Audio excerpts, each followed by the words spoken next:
Hello अस्सलाम वालेकुम my dear students. आज की क्लास हम स्टार्ट कर रहे हैं क्वेश्चन नंबर 9 के पार्ट नंबर सी से। इसको भी मैं स्टार्ट कर रहा हूँ। देखो, बी पार्ट तक हम लोगों ने क्वेश्चन सॉल्व कर लिया था। टाउन डी है हमारे पास। Town D is 145 kilometre from town B. ठीक है।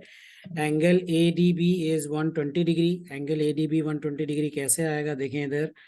तो ए डी और बी ये एंगल आपने बनाना है यहाँ पर खुद से, क्योंकि उन्होंने एग्जैक्ट आपको नहीं बताया। ए डी बी आप यहाँ पे आपने बना लिया। ए डी और बी ये 120 डिग्री है, तो ये आपने बना लिया 120 डिग्री, राइट। उसके बाद आपके पास के ए डी बी अगर आपके पास 120 डिग्री आ जाता है, और दूसरा वही कह रहे हैं कि town D is 145 kilometre from town B, तो ये वाला एंगल आपके पास है 145 kilometre. So the question is this, that find the two possible bearings of D from A. A से bearing किस तरह बनेगी? A पे नॉर्थ बनाना है, ऑलरेडी बना हुआ है, और उस नॉर्थ से आप इस D तक आ रहे हैं। क्लियर? तो ये यहाँ तक जब आप आ रहे हैं, ये आपके पास हो जाएगी इसकी बेरिंग्स। और इस पॉइंट तक आने के लिए आपको जो एंगल चाहिए, एक तो आपको ये वाला एंगल चाहिए जो कि ऑलरेडी क्वेश्चन में गिवन था बी पार्ट में। This is equal to 072 degree. ठीक है, ये एंगल आपके पास गिवन है। और रिमेनिंग ये वाला एंगल जो है, ये ट्रायंगल के अंदर वाला एंगल, अगर ये आपको पता चल जाए, दिस वन एंगल ट्रायंगल के अंदर जो है रेड एंगल है, अगर ये आपको पता चल जाए तो आपके पास फिर बेरिंग इसकी पूरी कंप्लीट आ जाएगी। इसको 72 में आप ऐड कर दोगे। ठीक है। सो अब ये हमें नहीं मालूम, तो इसको सबसे पहले कैलकुलेट करना है। वो कैसे कैलकुलेट करेंगे, देखें। अच्छा, दूसरी जो इसकी पॉसिबिलिटी है वो भी मैं आपको बताता हूँ। पहले आप इसको एक को कर लें ताकि आप कंफ्यूज ना हो। तो इस ट्राइंगल में अगर आप देखो, ट्राइंगल ए बी डी, तो दो साइड्स हैं और एक एंगल ऑलरेडी गिवन है। एक एंगल आपने फाइंड करना है। इस रेड एंगल को अगर आप देखो तो इस रेड एंगल के एग्जैक्टली ऑपोजिट है 145। ठीक है। सिमिलरली ये 300 है और उसके ऑपोजिट है आपके पास एंगल 120। ये दोनों चीजें गिवन है। तो इस केस में आपको पता है कि आप सिंपली साइन रूल अप्लाई कर सकते हो। तो यहाँ पे sine of angle A upon इसके अपोजिट जो साइड है विच इज 145, वो आपने लिख दिया। साइन ए इसके अपोजिट साइड 145 थी, इज इक्वल टू, फिर लिखें आप साइन 120 डिग्री। आपको पता है साइन रूल किस तरह अप्लाई करते हैं। और इसके अपोजिट साइड है आपके पास 300 डिग्री, 300 किलोमीटर्स। ठीक है। सो ये कितना हो जाएगा, sine A is equal to 145 into sine 120 upon 300। Clear? इसको अब आप कैलकुलेट कर लो। साइन 120 डिग्री होता है 0.5, 145 मल्टीप्लाई बाय 0.5, ये हो जाएगा दिस। ये 145 है कितना, एक मिनट, हाँ 145 है। ठीक है। डिवाइडेड बाय 300 अगर करें, 145 मल्टीप्लाई बाय साइन 120, ये आ गया आपके पास। डिवाइडेड बाय 300 करेंगे तो दिस इज इक्वल टू, ये बन रहा है 0.418। ठीक है। अच्छा, इसका अगर आप साइन इनवर्स निकाल लें तो ये आ जाता है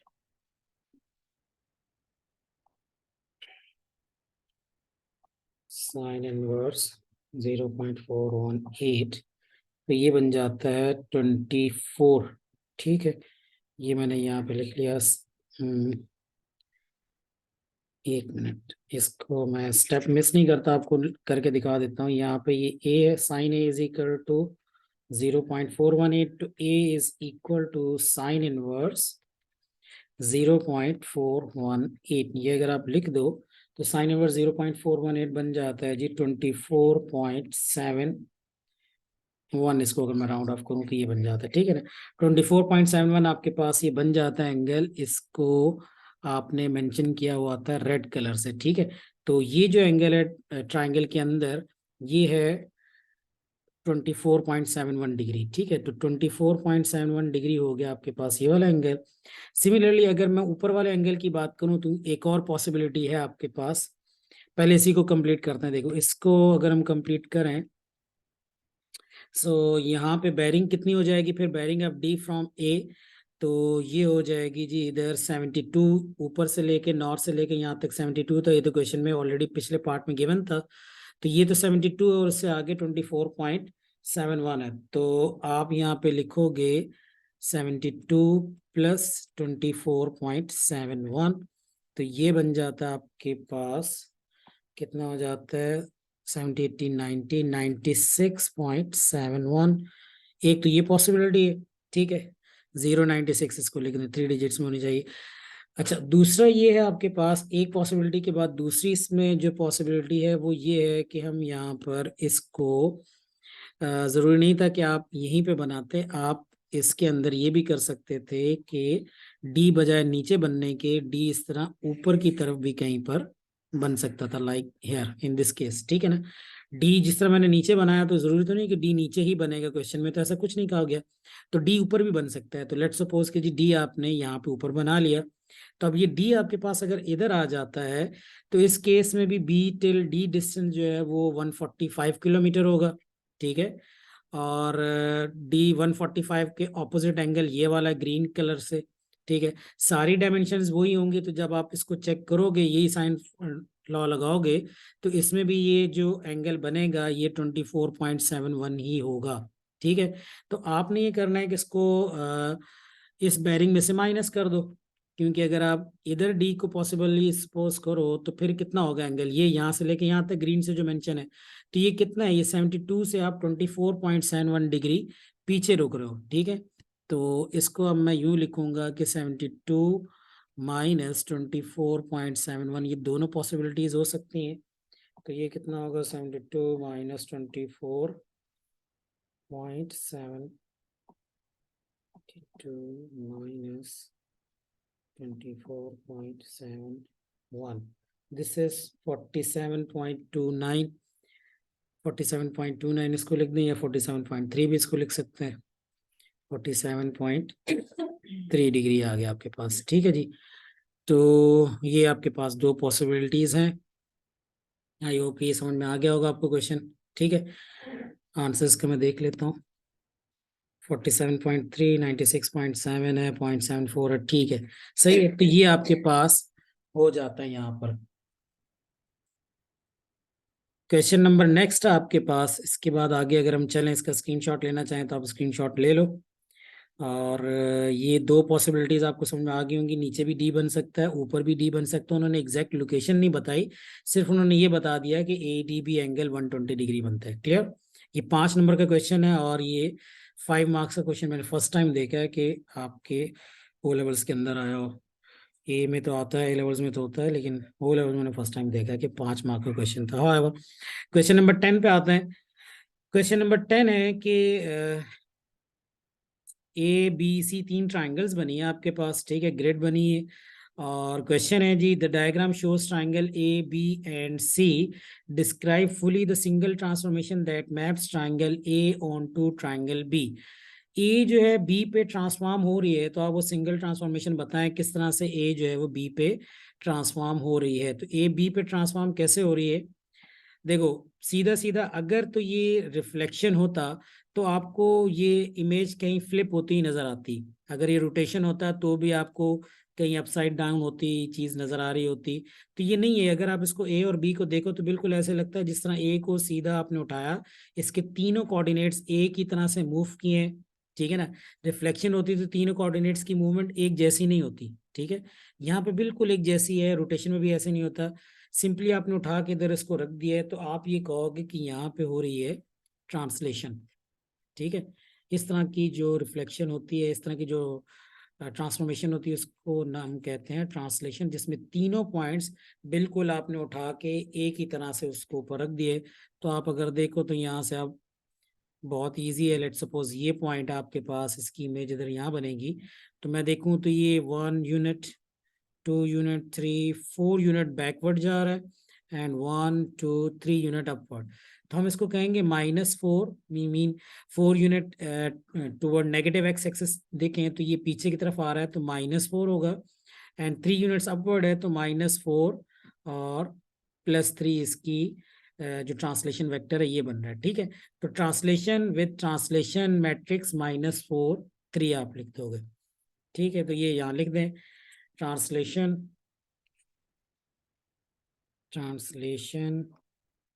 with translation vector, translation with -4 and +3, ठीक है ना। Translation with transformation matrix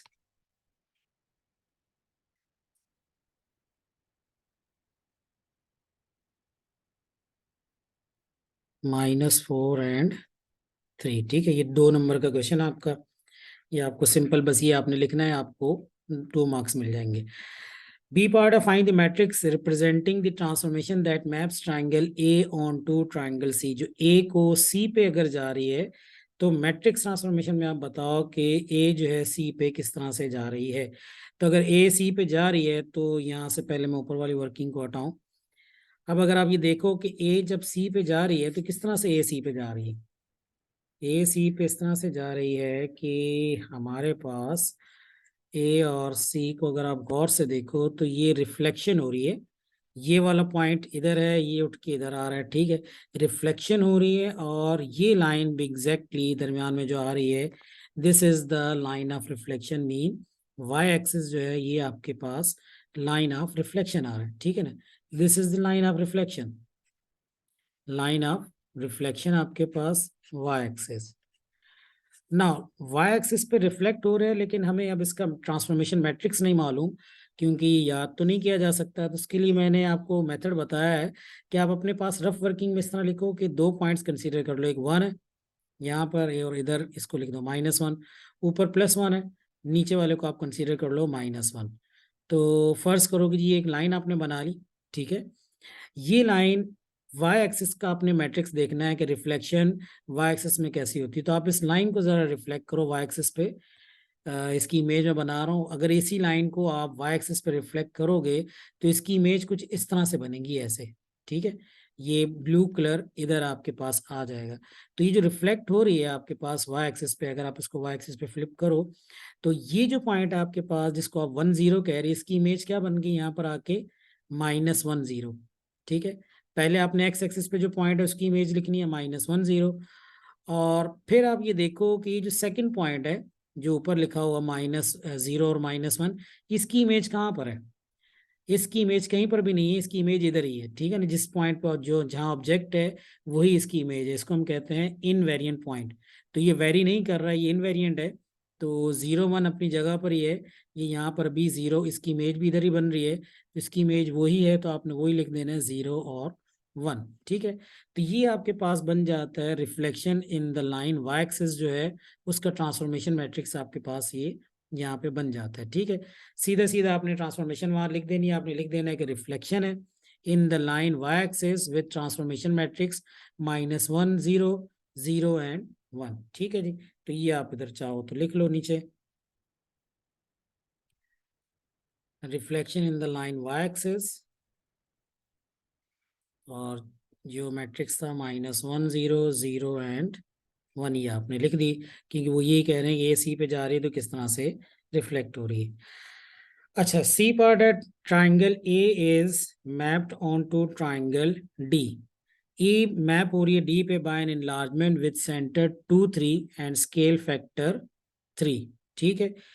D triangle आपने ड्रॉ करनी है। अब जरा यहाँ देख लो, इनलार्जमेंट हो रही है विद इनलार्जमेंट विद सेंटर 2 3, तो यहाँ पे इनलार्जमेंट विद सेंटर 2 3 है और स्केल फैक्टर है 3, ठीक है। इसको अब आपने माइंड में रखना है, इनलार्जमेंट विद सेंटर 2 3, तो यहाँ पे ऊपर आ रहे हैं इनलार्जमेंट विद सेंटर 2 3। पहले तो अब आप जरा यहाँ से ये सारी वर्किंग आप चाहो तो इसको कॉपी कर लो, मैं इसको हटाने लगा हूँ। सेंटर 2 एंड 3 ये आ गया आपके पास, सेंटर 2 3, ठीक है। इनलार्जमेंट विद सेंटर 2 3, इसको अगर आप देखो यहाँ पर स्केल फैक्टर ठीक है, ठीक है। ए को रिफ्लेक्ट करना आपने, जी, ए को रिफ्लेक्ट करना है। तो अब आपने इनलार्जमेंट में क्या था, इनलार्जमेंट में ये था कि आप सीधा सीधा जो भी कोऑर्डिनेट्स हैं इसके, उन कोऑर्डिनेट्स को आप आपस में ज्वाइन कर लो, ठीक है ना। अब ये स्केल फैक्टर आपके पास 2, स्केल फैक्टर है 3, सॉरी, ठीक है ना। 2 3 इसका सेंटर ऑफ इनलार्जमेंट वो आपने मार्क कर लिया। अब +3 का मतलब है कि सेंटर ऑफ इनलार्जमेंट, ऑब्जेक्ट और आगे उसकी इमेज, ये तीनों एक ही डायरेक्शन के अंदर, अपोजिट डायरेक्शन में नहीं। अगर ये -3 होता तो ऑब्जेक्ट एक तरफ होता और उसकी इमेज सेंटर ऑफ इनलार्जमेंट के दूसरी तरफ होती, लेकिन अब प्लस है तो प्लस में ये दोनों चीजें एक ही तरफ होंगी। ठीक है जी। तो अब वो किस तरह होंगी देखें। ये सेंटर ऑफ इनलार्जमेंट है फ्रॉम दिस पॉइंट, ये पॉइंट ने इसको टच किया, इसी लाइन को और आगे आप एक्सटेंड कर दो।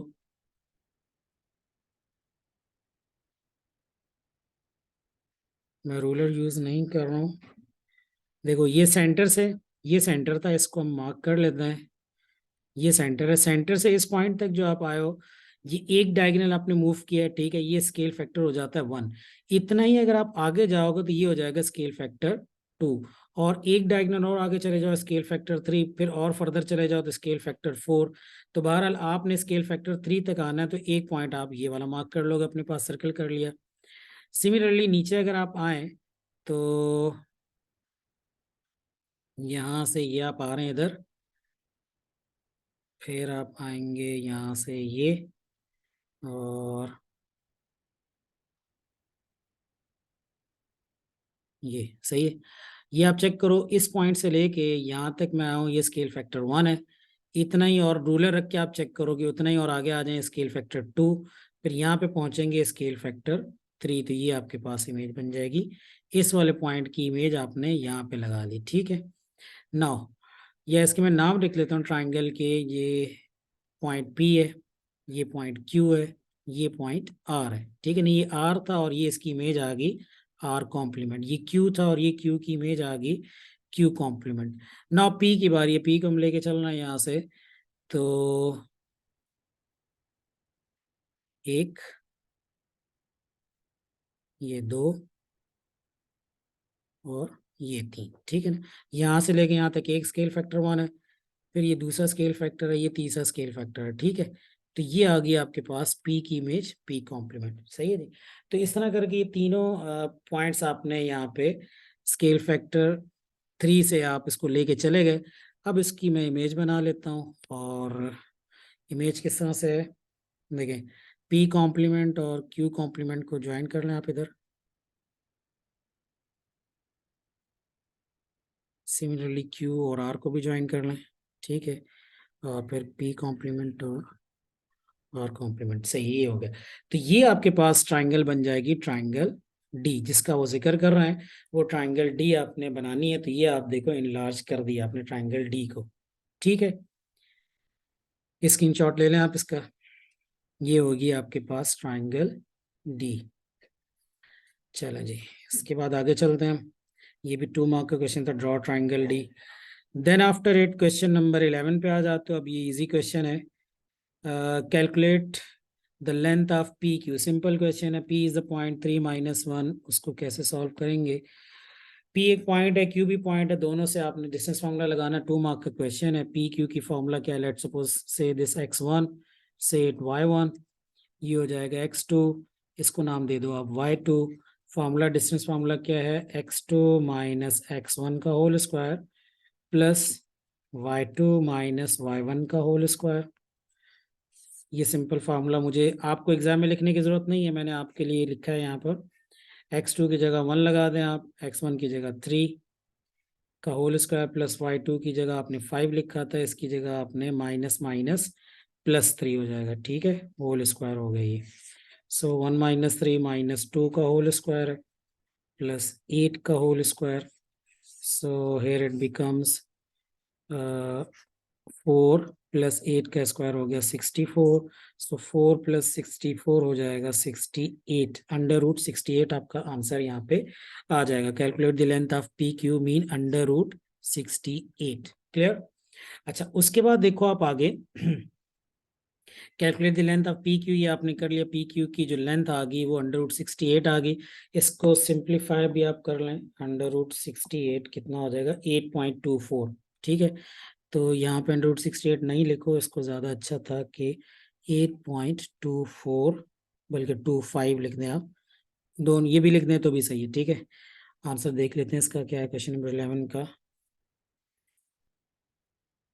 8.246 ठीक है, 8.25 भी सही है, ठीक है। अच्छा जी, उसके बाद देखें सेकंड है, find equation of the perpendicular bisector of P Q. P Q का परपेंडिकुलर बाइसेक्टर कैसा होगा वो आपने बताना, उसकी इक्वेशन बतानी। अब देखिए ये एड मैथ्स में ऐसे क्वेश्चन आते हैं तो एड मैथ वाले स्टूडेंट्स के लिए तो बहुत इजी है। लेट सपोज मैं एक डायग्राम बना देता हूँ, एक पॉइंट पी है, एक पॉइंट क्यू है, राइट। इन दोनों पॉइंट्स को आप आपस में ज्वाइन कर दो। एक इक्वेशन जो लाइन इनको बाइसेक्ट कर रही है, परपेंडिकुलर बाइसेक्टर मीन जो परपेंडिकुलर भी है, दिस इज परपेंडिकुलर, और इसको बाइसेक्ट भी कर रही है, ठीक है। लेट सपोज ये वाली लाइन है, we name this line as line L. तो इस लाइन की इक्वेशन आपने फाइंड करनी है, ठीक है। तो ऑब्वियसली पी क्यू लाइन को जो लाइन बाइसेक्ट कर रही है लाइन एल, वो पी और क्यू के सेंटर में से गुजर रही है। तो इस सेंटर का आप नाम रख दो कि जी इस सेंटर का नाम है लेट सपोज एम, ठीक है। तो पहले तो आप पी क्यू का मिडिल पॉइंट फाइंड करो। Mid point of P Q आप पहले फाइंड करें। Mid point of P Q, mid point of P Q क्या होगा? पी के कोऑर्डिनेट्स हैं आपके पास, पी के कोऑर्डिनेट्स है 3 - 3, और क्यू के कोऑर्डिनेट्स हैं आपके पास, क्यू के कोऑर्डिनेट्स हैं 1 और 5, 1 और 5। तो इसका मिड पॉइंट फाइंड करेंगे। मिड पॉइंट का फॉर्मूला मैं लिख देता हूँ, x1 + x2/2 और y1 + y2/2। तो वही चीज आपने यहाँ लगानी है। तो ये हो जाएगा 3+1/2 -3+5/2। इतने डिटेल से मैं जिस तरह करके लिख रहा हूँ आपको लिखने की जरूरत नहीं है। आप चाहो तो डायरेक्टली 3+1 4/2 डायरेक्टली लिख सकते हो। मैं आपको समझाने के लिए लिख रहा हूँ। 5 - 3 2/2, ये हो गया 1, राइट। सो इस लाइन का एक पॉइंट आपको पता चल गया। जो भी परपेंडिकुलर बाइसेक्टर होता है वो उन दो पॉइंट्स के मिडल में से तो गुजरता है। तो लाइन की इक्वेशन फाइंड करने के लिए दो ही चीजें चाहिए होती है, एक तो आपको एक पॉइंट चाहिए होता है और इस लाइन का ग्रेडियंट चाहिए। पॉइंट चाहिए था आपको, वो मिल गया आपको, और दूसरा आपको चीज चाहिए ग्रेडियंट। ये दोनों चीजें आपको नहीं थी पता थी, आपने एक पॉइंट फाइंड कर लिया इसका, अब आपने इसका ग्रेडियंट फाइंड करना है, ठीक है। तो इस लाइन का ग्रेडियंट, लाइन एल का ग्रेडियंट फाइंड करने से पहले पहले आप लाइन पी क्यू का ग्रेडियंट फाइंड करोगे कि लाइन पी क्यू का ग्रेडियंट क्या है। सो तो यहाँ लिखें the gradient of line P Q, the gradient पूरा नहीं लिखें, एम ऑफ पी क्यू। तो the m mean gradient of line P Q कितना है? ग्रेडियंट का फॉर्मूला आपको मालूम है, y2 - y1 mean 5 minus y1 की जगह -3 अपॉन x2 - x1 1 - 3। तो ये बन जाएगा 5 + 3 बन जाएगा 8, 1 - 3 हो जाएगा -2। सो 8 - 2 हो गया -4। तो पी क्यू का ग्रेडियंट आपके पास आ रहा है the m of P Q, यानी कि इसको आप कह दो, इसको आप m1 कह दें कि जी m1 आपके पास आ रहा है -4। m1 अगर -4 आता है तो उसके बाद दूसरी L1 की अगर दो लाइनें परपेंडिकुलर हैं तो उसका आपको मालूम है कि दोनों लाइनें अगर परपेंडिकुलर होती हैं, जिस तरह m1 × m2 is equal to -1, ये फार्मूला अप्लाई करते हैं। अगर कोई सी दो लाइन परपेंडिकुलर होती हैं तो उनके ग्रेडियंट्स का जो मल्टीपल होता है, उन दोनों लाइंस के ग्रेडियंट का मल्टीपल इक्वल होता है -1 के। या अगर आपको चेक करना है कि परपेंडिकुलर हैं या नहीं है तो उन दोनों के ग्रेडियंट्स को मल्टीप्लाई कर दो। अगर आंसर -1 आता है तो इसका मतलब है कि वो परपेंडिकुलर है। तो पी क्यू के ऊपर ये लाइन एल परपेंडिकुलर है, तो ऑब्वियसली पी क्यू का ग्रेडियंट जो कि m1 है वो लाइन एल के ग्रेडियंट के ऊपर परपेंडिकुलर होगा। सो m1 हो गया आपके पास 4 and m2 is equal to -1, m2 हो जाएगा -1/4। इन अदर वर्ड्स आप ये भी कह सकते हैं कि जो लाइन परपेंडिकुलर होती है वो उसका नेगेटिव इनवर्स होती है, ठीक है। अगर वो 3 है तो वो -1, एक तो साइन चेंज होता है, दूसरा वो चीज रेसिप्रोकेट भी हो जाता है। अगर एक लाइन का ग्रेडियंट 7 है तो जो लाइन इसके ऊपर परपेंडिकुलर होगी उसका आपने एक तो साइन चेंज करना है और फिर उसको रेसिप्रोकेट कर देना है। मीन 7 का जो दूसरा उसकी जो ग्रेडियंट होगा वो -1/7 है। अगर एक 1/5 एक लाइन का ग्रेडियंट, तो जो उसके ऊपर परपेंडिकुलर होगी उसका एक तो आप इसको रेसिप्रोकल करेंगे 1/5 का रेसिप्रोकल 5, और दूसरा आप इसका साइन चेंज कर देंगे -5, ठीक है। क्योंकि इनको आप मल्टीप्लाई करो तो आंसर -1 आएगा। हाँ, तो ये दूसरी लाइन एल का भी आपके पास ग्रेडियंट भी आ गया -4। तो दो ही चीजें चाहिए थी। जब एक लाइन के ऊपर दो पॉइंट्स आपको पता चल जाए, एक पॉइंट और एक ग्रेडियंट। तो अब आप लाइन की इक्वेशन फाइंड कर लेंगे। तो लाइन ऑफ इसकी इक्वेशन होगी equation of perpendicular bisector, equation of perpendicular bisector कितना होगा, इक्वेशन ऑफ परपेंडिकुलर बाइसेक्टर होगा y minus y1 is equal to m bracket x minus x1। ठीक है, आप ये फॉर्मूला बिल्कुल अप्लाई कर सकते हैं, कोई इशू नहीं है। एड मैथ्स वाले स्टूडेंट्स करते हैं, आप भी कर सकते हैं। तो y1 की जगह आप लगा दोगे यहाँ पर एक पॉइंट जो आपने फाइंड किया था 2 और 1, तो उसका x कोऑर्डिनेट x1 कहलाता है और उसका y कोऑर्डिनेट y1 कहलाता है। तो यहाँ m जो है उसका y क्या है 1, तो y माइनस y1 की जगह 1 लगा दिया। m here is equal to जो आपके पास 9l है, उसका m जो था वो बेसिकली ये वाला था m2। ठीक है ना, ये उस लाइन का ग्रेडियंट था और उस लाइन का एक पॉइंट जो था वो ये था। सही है, तो y1 की जगह मैंने 1 लगा दी और m की जगह मैं लगा दूंगा इसका gradient that is -1/4। x minus x1 की जगह 2 आ जाएगा। इसको अब आप सिंप्लीफाई कर लें तो ये बन जाएगा y is equal to -1/4x minus minus plus हो जाएगा, प्लस 2/4 बन जाता है 1/2 प्लस 1। ठीक है, फर्दर अगर इसको आप सिंप्लीफाई करना चाहें तो लिख सकते हैं y plus 1/4x is equal to 1/2 plus 1। अगर हम देखें तो ये बन जाएगा 1 प्लस 1/2 होता है 3/2। ठीक है, आप चाहो तो एलसीएम लेके देख लो। आप चाहें तो यहाँ पे इस पॉइंट पे भी रोक सकते थे इक्वेशन को, आप चाहें तो एक स्टेप आगे भी कर सकते हैं, तो इसमें कोई इशू नहीं है। मैंने एक स्टेप आगे तक कर दिया। ठीक है, तो ये आपके पास आंसर है। इसको फर्दर भी सिंप्लीफाई करके लिखा जा सकता है, लेकिन आई थिंक यहाँ पे इनफ है, इतना आप करके रोक दें क्वेश्चन को। आपको मार्क्स इसके फुल मिल जाएंगे, क्योंकि उसने मोस्ट सिंपलेस्ट फॉर्म में कैन कन्वर्ट करने का नहीं लिखा। अगर आप क्वेश्चन देखो तो उसमें इसने कहीं नहीं लिखा कि इसको बिल्कुल सिंपलेस्ट फॉर्म में लिखो, तो आप यहाँ पे भी इसको रोक सकते हैं। ठीक है, स्क्रीनशॉट लेना चाहें तो आप स्क्रीनशॉट ले लें पहले।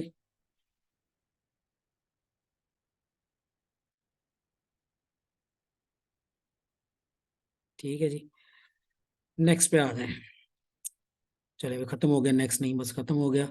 सो ठीक है, आई होप यहाँ तक समझ में आ गए होंगे आपको क्वेश्चन सारे। इसका आंसर भी मैं चेक कर लेता हूँ। लास्ट वाले 1/4x प्लस 1/2 और इक्विवेलेंट वो कह रहा है, कुछ भी आप यहाँ पे लिख सकते हैं। तो ठीक है, कोई इशू नहीं है, जिस तरह हमने किया वो आप कर सकते हो। ठीक है, तो आई होप कि यहाँ तक आपको समझ में आ गया होगा। अगर किसी को अभी भी कोई चीज़ नहीं समझ में आई तो प्लीज़ मुझे कमेंट्स करके आप पूछ लीजिएगा। ठीक है, ओके देन, अल्लाह हाफिज़।